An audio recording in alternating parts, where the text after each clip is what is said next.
தயவு செய்து யாருமே அவளை காதல் செய்யாதீர்கள். ஏன் தெரியுமா? அவளை அவளாக ஏற்றுக்கொள்வது என்பது இந்த உலகத்தில் ஆகாத ஒன்று. அவளை புரிந்து கொள்ளுதல் என்பது இந்த உலகத்தில் 8ஆம் அதிசயம்.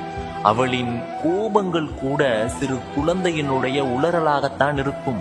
காரணம், இரண்டிற்கும் அர்த்தங்களே இருக்காதே. அவளை காதல் செய்ய வேண்டும் என்றால் உலகத்தில் மிக அதிகமாக பொறுமை வேண்டும். அவளை காதல் செய்ய வேண்டும் என்றால் குறும்புத்தனங்களில் கூட காதல் நீள வேண்டும். அவளை காதல் செய்ய வேண்டும் என்றால் நிச்சயமாக ஒரு அதிசய பிறவியாகத்தான் இருக்க வேண்டும்.